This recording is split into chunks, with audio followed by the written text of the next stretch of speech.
여러분과 함께 성소로 피하라라고 하는 제목으로 함께 말씀을 나누려고 하는데요. 여러분, 지금 미국의 대통령이 트럼프 대통령이죠. 네. 이분이 대통령이 된 후에 전 세계가 지금 멘붕 상태예요. 그죠? 북한도 멘붕이고 우리나라도 멘붕입니다. 그죠? 그리고 지금 미국 시민들을 볼 때 한국민들이 우리 대한민국 국민들이 너희도 우리처럼 할 수 있어 라고 덕담을 하기도 하는 또 그러한 상황 가운데 있죠.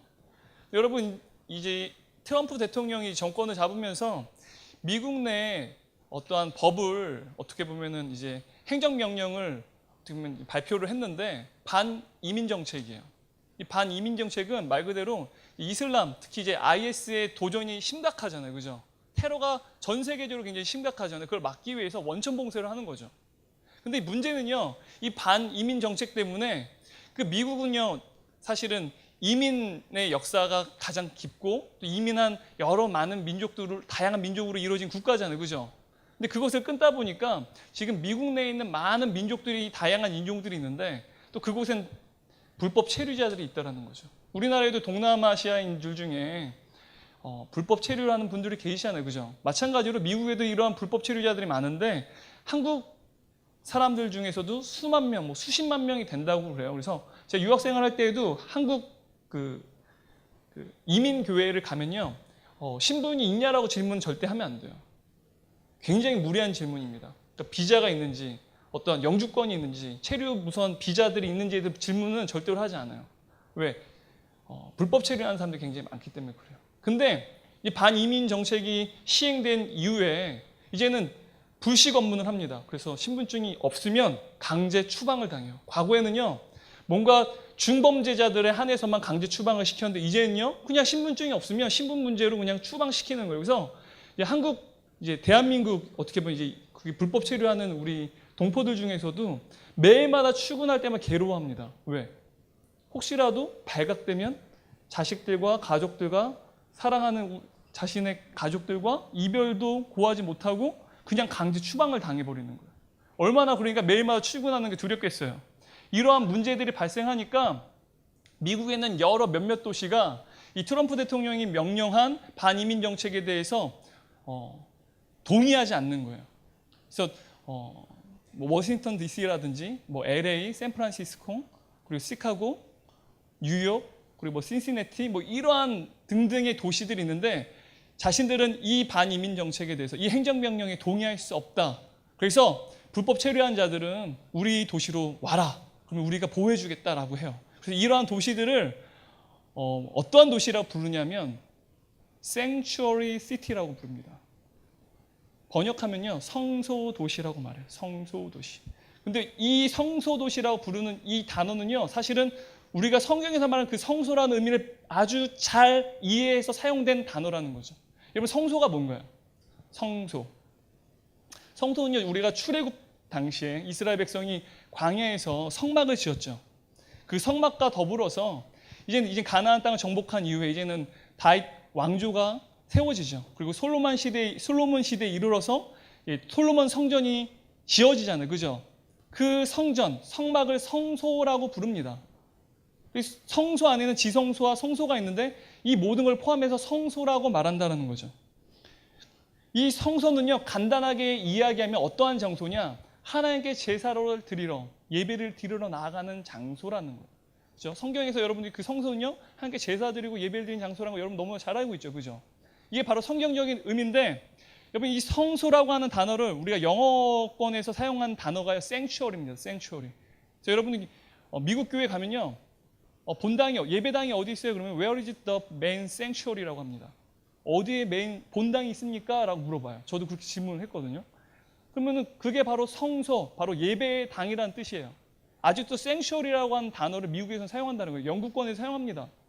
근데 이 성소라는 의미를 성경적으로 말할 때는 예배를 드리는, 하나님께 예배 드리러 나아가는 장소라는 거죠. 이게 성경적으로 1차적인 의미인데 동시에 또한 하나님께 예배 드림에 있어서 또 다른 개념이 있어요. 그게 뭐냐? 하나님께 피한다라는 개념이에요. 여러분, 그래서 성소로 나간다는 뜻은요, 하나님께 예배 드린다. 한편으로는 하나님께 피하다라는 두 가지의 의미를 갖고 있다라는 거예요. 그래서 구약 시대는요, 성소로 피한 자들은 잡지 않았습니다. 우리 성경을 보면요, 성소로 도망간 사람들 있잖아요, 그죠? 뭐 일일이 지금 시간이 없으니까 다 이야기할 수는 없지만 구약 시대는 그래서 성소로 도망가는 붙잡지 않았다는 거예요. 그런데 오늘날에는 교회가 성전이다라고 말하게 되면 여러분 어떻게 여러분 받아들일 수 있어요? 동의할 수 있나요? 교회가 성전입니다라고 말하면 여러분들 그 의미에 대해서는 이해가 되지만 동의가 돼야 안 돼요. 신학적으로는 충돌이 되죠, 그죠? 네, 미안해. 하여튼 넘어갈게요, 여러분. 네, 잘못 질문 던진 것 같아요. 저 여러분들을 너무 높게 평가해서 그런 것 같은데, 네, 그럴 수 있죠. 네, 비도 오고 그러니까, 네. 갑자기 까먹었네. 그래서 이 성전이라는 신학적인 의미는요, 사실은 솔로몬 시대에 지어진 성전 이후로는 더 이상 성전이라고 우리의 어떤 건물을 정의 내리지 않습니다. 신약 시대에 일어선 성전은요, 성령 하나님께서 내주하시는 바로 그리스도인 성도들을 성전이라고 하죠. 이제 더 이상 건물은 성전이 될 수가 없어요. 그죠? 성전은 이젠 더 이상 건물이 아니라는 거예요. 근데 그럼에도 불구하고요, 과거 하나님께서 성전에서 임재하시고 하나님께서 예배를 받으시고 그곳에 피했던 그러한 개념도 우리가 분명히 알고 있는데 여전히 교회 안에서도요, 공간과 기능의 관점으로 바라볼 때 여전히 하나님은 이곳에 임재하시고요, 우리의 예배를 받으시고 이곳 가운데 우리의 연약하고 죄 지은 사람들이 하나님께 피한다라는 거죠. 하나님은 이곳에 gat혀 계시지 않습니다. 그죠? 편지하시죠. 전지전능하시죠. 하지만 우리가 예배드리는 이곳 가운데 하나님께서 임재하시고 우리의 예배를 즐겨하시고 기뻐하신다는 거죠. 여러분 믿으시나요? 그래서 우리가 하나님 이곳에서 하나님 예배드리는 거잖아요. 그리고 주의 성수를 지키는 거잖아요. 그죠? 그렇기 때문에 성전이 교회가 될 수는 없지만 여전히 공간과 기능의 관점으로 봤을 때 교회는요, 여전히 성전의 기능을, 역할을 감당하고 있다라는 거죠. 그래서 우리는요, 우리가 성소로 나아갈 때, 우리가 예배드리러 나아갈 때 바로 이 교회에서도 바로 구약에서 말하는 그 개념이 여전히 연장선상에서 우리에게도 적용된다라는 거죠. 그래서 여러분 우리가 성소로 피하게 될 때, 우리가 하나님께 예배드리러 나올 때 우리가 반드시 가져야만 하는 자세들이 있어요. 근데 오늘 우리가 읽은 본문 속에서요, 여러분 너무 잘 알고 있는 본문이죠. 하지만 전혀 다른 관점으로 좀 살펴보려고 하는데 오늘 본문에서는요, 성소로 피하는 그리스도인 성도들이 어떠한 자세를 가져야 되는지에 대해서 분명히 이야기해 줍니다. 오늘 본문을 보면요, 한 인물이 등장하죠. 한 남자가 등장합니다. 누굽니까? 엘가나. 그죠? 엘가나라고 하는 남자입니다. 굉장히 멋있는 남자 같아요. 그리고 이 남자에겐요, 굉장히 능력자 같아요. 아내가 2명이나 있어요. 우리 형제들이 굉장히 되게 로망이죠. 이런 말 하면 안 되지만 저는 정말 아내가 하나인 게 딱 좋아요. 제 능력으로는 둘은 안 돼요. 둘을 모실 수는 없어요. 저는 하나니까요. 딱 하나 딱 맞는데 여러분 2 아내가 있었어요. 한나와 분인나. 그죠? 2 아내가 있었다라는 거죠. 근데 이 엘가나라고 하는 남자가 2 아내를 이끌고 실로로 올라갔다라고 오늘 성경에서 보면요, 잘 설명하고 있죠. 그럼 사사 시대 때는요, 실로에 성소가 있었습니다. 예루살렘의 성소가 성전이 있었던 게 아니라 그 당시에는 아직 성전이 지어지지 않았잖아요. 솔로몬 시대 때 지어지잖아요. 아직 사무엘이 태어나기 전이기 때문에 그 당시에는 실로라고 하는 그 지역에 성소가 위치했다는 거예요. 그곳에 이 엘가나는요, 하나님께 예배드리러 나아가기 위해서 2 아내와 함께 그리고 분인나가 난 자식들과 함께 올라갔다라는 거예요. 근데 한나는요, 자식이 없었어요. 여러분 너무 잘 알죠, 그죠? 근데 분인나는 자식이 있었습니다. 근데 이 한나는 자식이 없음으로 인해서 굉장히 고통스러워했다는 거예요. 고통을 겪었고 절망적인 상실감 때문에 그 마음에 굉장히 커다란 상처들이 존재했다라는 거예요. 왜 자식이 없는 것 때문에 이 한나라고 하는 여인은 상실감과 또한 상처를 가졌을까요? 오늘날에도 자식을 낳고 싶은데 낳지 못하는 부부들 있잖아요. 그죠? 마음이 많이 아프죠. 그죠? 하지만 여러분 무자식이 상팔자라고 하는 말도 있잖아요. 그죠? 요즘에 자식 나이 안 나요.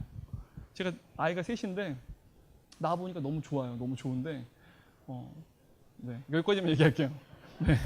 너무 좋아요. 너무 좋은데 근데 자식이 없다는 것으로 인해서 이 한나는요 상당한 상실감, 어마어마한 상처가 그 마음 가운데 있었다는 거예요. 여러분 고대 근동 아시아에서는요 자식이 없다라는 것, 여인이 자식이 결혼을 했는데 자식이 없다는 것은요 엄청난 어떠한 존재 가치가 상실되는 하나의 의미였어요. 여러분 여인이 자식을 많이 낳는다라는 것은요 그 가족에게요 더 많은 부, 더 높은 지위를 준다는 의미가 있어요. 다시 한번, 여인이 자식을 많이 낳는다는 것은 더 많은 부, 그리고 더 높은 지위를 얻는다는 것을 말합니다. 그러니까 아이가 많으면 경제적으로 되게 안정적일 수 있고 군사적으로도 어떠한 강력함을 가질 수 있는 하나의 방법일 수 있는데, 그냥 단순히 이런 문제가 아니라요. 여인은요, 고대 시대 여인은 자식이 없으면 죽느냐 사느냐의 기로에 섰다라는 거예요. 지금 한나는요, 지금 죽느냐 사느냐의 문제의 갈등 어떤 상태에 놓여져 있다라는 거예요. 여인이 자식이 없다고 한다면 그 여인은요, 존재 의미가 없어요. 쓸모가 없는 거예요. 심지어 미래에 대한 소망이 없는 거예요. 그래서 구약 신학학자인데 월터 브루그만은요 이렇게 설명해요. 불임, 자식이 없음은 미래의 소망이 없음에 대한 효과적인 메타포이다. 자식이 없다는 것은 예측할 만한 미래가 없는 것이다. 거기는 미래를 창조할 인간의 능력이 없다는 것이다. 사실은 이 월터 브루그만은 이 불임, 한나가 아이를 낳지 못하는 건 사실은 이스라엘 민족을 나타내는 하나의 메타포다라고 얘기해요. 소망이 없는 민족. 바로 그것을 은유적으로 나타낸다라고 얘기하는데, 자식이 없는 것은요, 존재 가치도 없고 쓸모도 없고 심지어 미래에 대한 소망도 없다라는 것을 의미하는 거예요. 그냥 자식이 없는 상황입니다. 여인으로서, 여성으로서, 인간으로서 자신이 쓸모가 없는 존재예요. 그리고 여러분들이 스스로 한번 생각해 보세요. 나는 아무 쓸모가 없구나. 나는 가치가 없구나. 앞으로 미래에 소망이 없구나. 여러분 만약에 그것이 분명하면 여러분 살아갈 수 있어요? 살아갈 수가 없죠. 여러분 오늘날 시대, 오늘날 문화에서는요, 인간을 여러분 우리 그리스도인의 관점 말고 세상 사람의 관점 봤을 때 그 사람의 가치, 어떤 그 사람이 존재에 대한 의미를 부여할 때 여러분 어떻게, 무엇을 기준으로 가치 등급을 매깁니까? 우리가 한우 막 1등급, 2등급, 3등급 있잖아요. 1등급은 굉장히 맛있잖아요. 마블링도 좋고. 그죠? 근데 사람에게도 1등급, 2등급, 3등급을 매깁니다. 그리고 3등급 밑으로는 내가 절대로 결혼할 수 없는 배우자 후보가 되죠. 그죠? 보통 돈, 지위, 외모. 그죠? 우리가 인정하든 인정하지 않든 사람들은요, 돈, 지위, 외모를 가지고 사람을 가치를 매긴다는 거예요. 그러니까 여러분, 형제들도 요즘엔 굉장히 막 성형수술 많이 얼굴 외모에 관심 많잖아요. 그죠? 왜요? 사람들이 등급을 매길 때 외모로 등급을 매기잖아요. TV 보세요. 막 등급 매기잖아요. 그죠? 심지어 이제는 얼굴뿐만이 아니라 이제 그죠? 신체 구조. 네, 너무 이건 또 핫하니까 얘기 안 하고 그런 걸로 이제 등급 매기잖아요. 그죠? 그런 걸로도 여러분들은 저 사람 사랑할 수 있어. 성격이 어떻든 난 무조건 사랑할 수 있어. 그렇게잖아요. 여러분 그렇게 사람을 같이 등급을 매기잖아요. 마찬가지로 여러분 이 모든 것이 없다고 생각해 보세요. 세상에서는 그 사람은 가치가 없어요. 존재 의미가 없어요. 미래에 대한 소망도 없어요. 여러분 젊으니까 돈 없죠. 당연히 여러분 돈 있는 사람 여기 어디 있겠어요. 돈 없죠. 그죠? 여러분 지위가 어디 있겠어요. 그냥 학생이지. 아니면 조금 지금 사회생활하는 이제 사회 초년생이겠죠. 여러분 무슨 지위가 있겠어요. 여러분들이 맨날 가서 굽신굽신 해야지. 그죠? 커피 심부름도 가끔씩 하고. 그죠? 굉장히 그러한 많은 것들을 할 텐데 젊으니까 그래요. 근데 여러분 중년이 되고 장년이 노년이 되보세요. 근데 이 세 가지가 다 자신의 손아귀에 소유하지 못하고 있다고 생각하는 여러분 굉장히 심각하겠죠. 그죠? 나 헛살았다라고 하지 않을까요?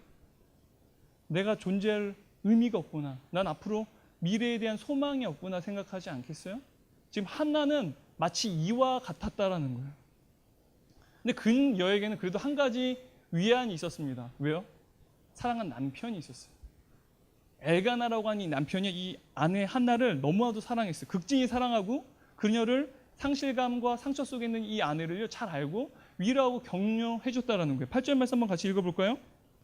그의 남편 엘가나가 그에게 이르되 한나여 어찌하여 울며 어찌하여 먹지 아니하며 어찌하여 그대의 마음이 슬프냐 내가 그대에게 10 아들보다 낫지 아니하니라. 그죠? 너무나도 잘 알아요. 여인이 아파하는 것이 무엇인지 명확하게. 여러분 이런 남자는 결혼해야 돼요. 그죠? 대부분 남자들은 잘 몰라요. 저도 제 안에 잘 모르거든요.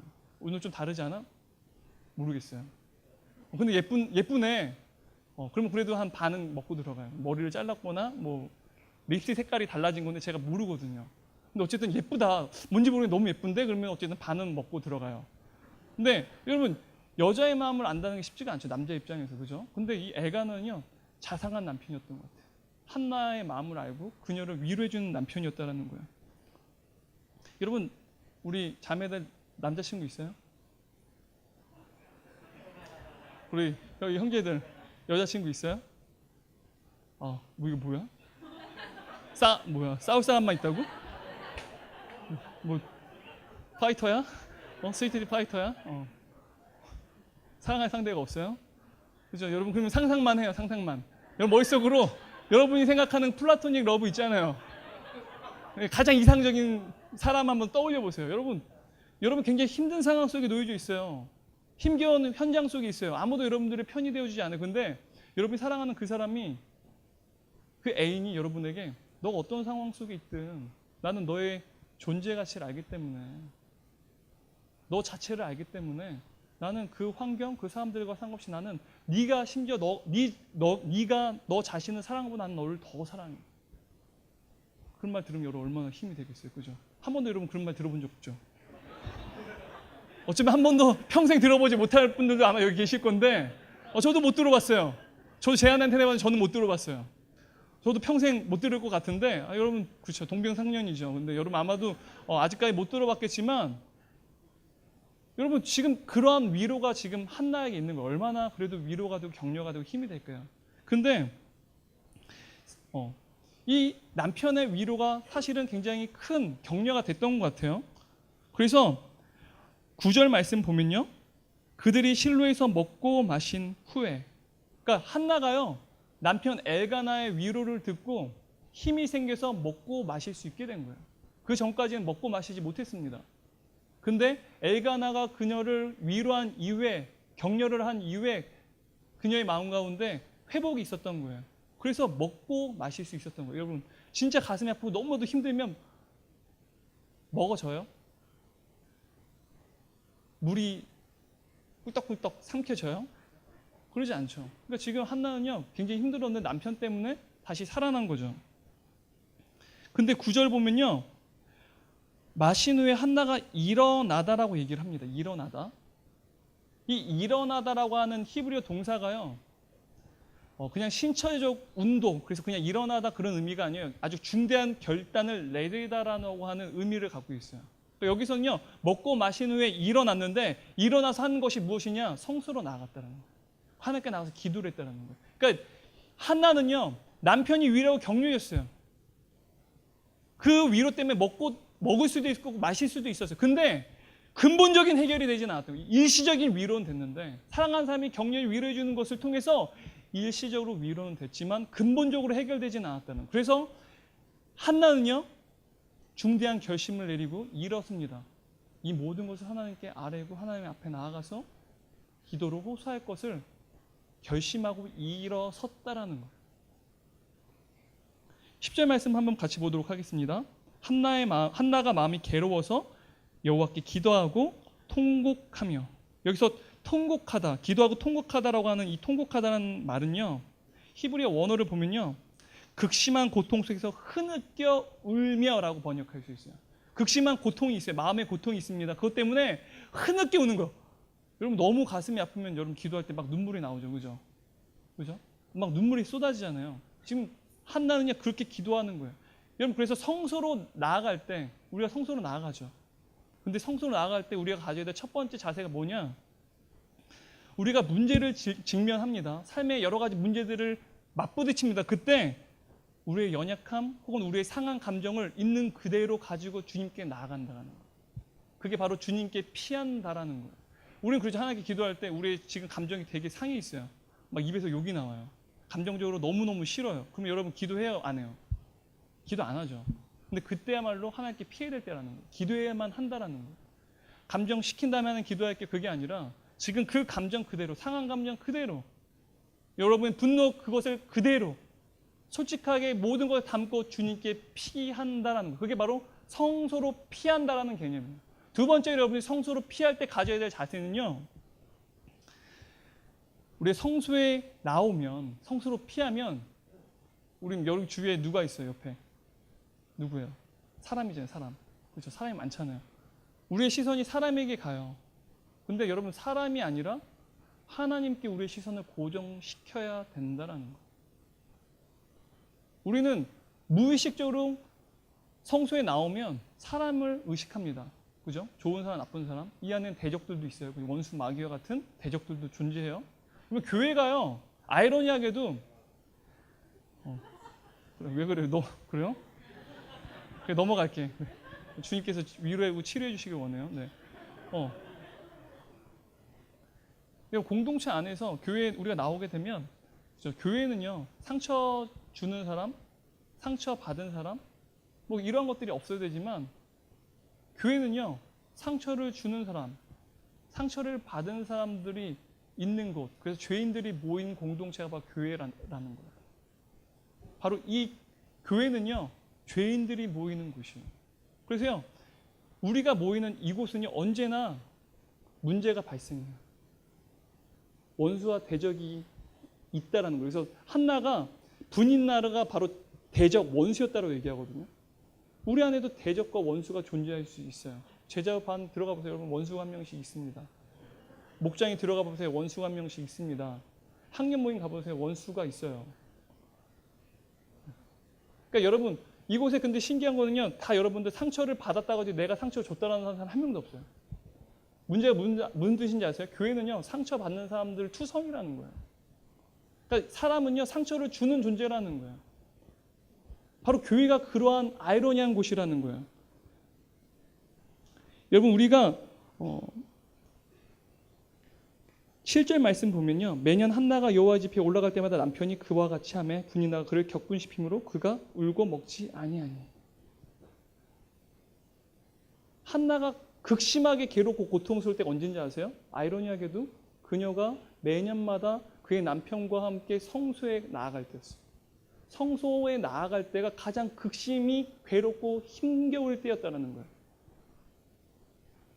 분인나를 향해서 원수, 대적, 적수라고 번역되는데 대적, 원수예요. 원수.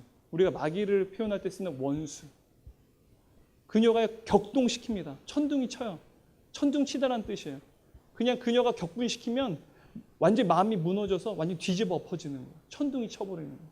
그런 원수들이 우리 교회 안에서도 존재할 수 있다라는 거예요. 근데 여러분, 우리가 분명히 성소에 나와서 기억해야 될 것은 사람이 아닙니다. 사람은 잠재적으로 여러분들 상처 줄 수 있는 존재예요. 아무리 지금 성숙하다 할지라도. 사람이 아니라 하나님께 여러분의 시선을 고정시켜야만 한다는 거예요.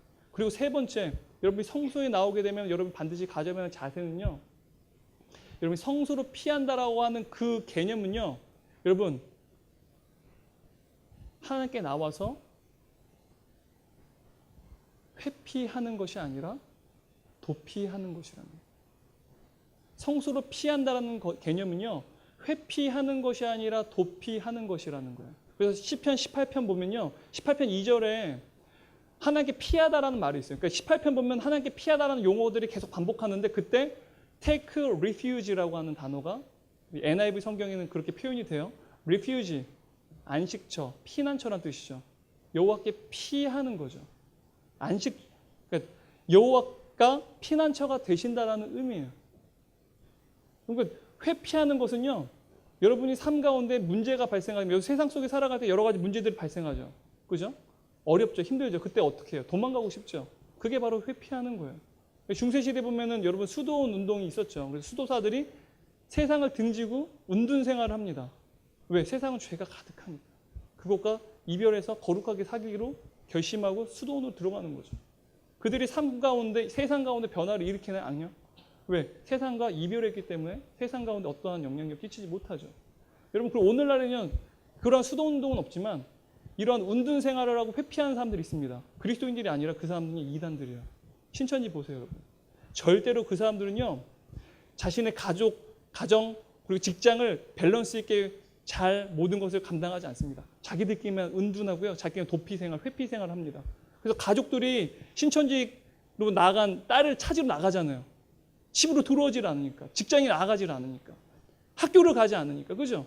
그러니까 보통 이단들이 그러한 일들을 많이 한다는 거예요. 근데 그리스도인들은요. 회피하지 않습니다. 도피한다는 거죠. 도피한다는 것은 무엇이냐면 세상이 힘들고 어려울지라도요. 우리는 여호와께 피하고 그분으로부터 힘을 얻고 다시 담력을 얻어 세상 가운데 나가는 사람들이 바로 그리스도인이라는 거예요. 그래서 우리는요. 회피하지 않고 도피하는 존재예요. 그래서 성경은요. 세상 가운데 회피하고 도망쳐라라고 얘기하지 않아요. 내가 세상을 이겨노라 담대하라 예수님 말씀하시죠. 요한복음에서. 담대하라 막 기뻐라는 뜻이에요. 사실은. 내가 세상을 이겼다. 예수님은요. 세상 가운데 우리가 나아가라는 거예요. 믿음으로 견디어서 그곳을 승리하지 못할 때도 있지만 견디며 세상과 맞붙어 나아가 싸우라는 거예요. 그게 바로 도피하는 그리스도인들이 가져야 될 자세라는 거예요. 그래서 성소를 피한다는 것은요. 이곳에 와서 주님의 위로와 격려를 듣고 다시 회복의 능력이 우리 가운데 있으면 다시 세상으로 다시 나아간다는 거죠. 이 성소는요. 도피처입니다. 회피처가 아니에요. 미국의 노스캐롤라이나에 그 베리 화이트 주니어라고 하는 그 초등학교 선생님이 계세요. 이분이 5학년 학생들을 가르치는데 한번 이분이 ABC 뉴스에 인터뷰로 나왔는데 굉장히 큰 감동이 있었어요. 이분이요. 학교에 가면요. 학생들이랑 한 20명 정도의 학생들이 있는데요. 등교를 하잖아요. 그럼 교실 문 앞에서 기다렸다가 20명이 일렬로 줄을 서요. 한 명씩 각자 인사를 하는데 핸드쉐이크 알죠? 손흥민 선수가 동료들이랑 핸드쉐이크 하잖아요. 뭐 하이파이브 하기도 하고 근데 막 춤을 추고 막 그러는 제가 흉내는 못해요. 몸치랑. 근데 학생들이랑 핸드쉐이크를 20명 가까운 친구들과 다 각자 다른 그 인사를 나눠요. 근데 이 사람이 인터뷰를 하는데 굉장히 감동적인 뭐라고 했냐면요. 이 선생님이 이렇게 말을 했어요. When they come into school, I want this to be their sanctuary. 이들이 등교할 때 나는 이곳이, 이 교실이 그들의 성소가 되기를 원합니다. 이분 크리스찬입니다. 학생들이 이곳에 오면, 이 교실에 오면 이들이 성소로 들어오는 것이었으면 좋겠다는 거예요. 그래서 그들을 사랑하고 그들을 격려하길 원한다는 거예요. 왜냐하면 이 동네가 어떤 동네인지 아세요? 아이들이요. 엄마가 창녀로 몸을 파는 그 가정에 이 아이들이 같이 살아요. 거리에 나가면요. 코너마다 마약 상들이 있습니다. 그곳을 지나서 학교로 옵니다. 길거리 지나가면 총을 쏘는 흑인들, 어떤 총을 쏘는 나쁜 사람들이 그 거리에 존재하는데 그 거리를 뚫고 학교로 와요. 집에 돌아가면 아버지가 술을 쩔어가지고 알코올 중독자인데 그 집으로 매일마다 돌아가야 돼요.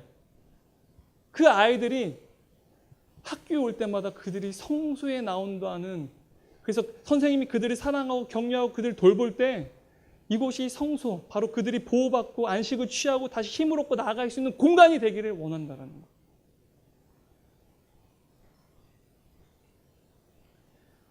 여러분, 우리 예수 그리스도는요, 우리가 사랑하는 우리 예수님은요, 우리의 성소가 되세요. 왜요? 모든 사람들이 그분을 향해서 피했습니다. 수많은 죄인들, 세리와 가늠한 여인, 또한 여러 가지 병자들, 귀신 들린 자들이 다 주님께 피했어요. 그분은 성수이십니다. 그리고 이 교회는요, 그분의 몸된 교회라는 거죠. 바로 이 교회는 예수 그리스도의 몸이라고 하는 거예요. 여러분, 우리는 그래서 이곳에 나올 때 주님께 피할 수 있습니다. 더불어서 우리는요, 예수의 영이신 성령이 우리 가운데 내주하시죠. 우리는 성전이 됩니다.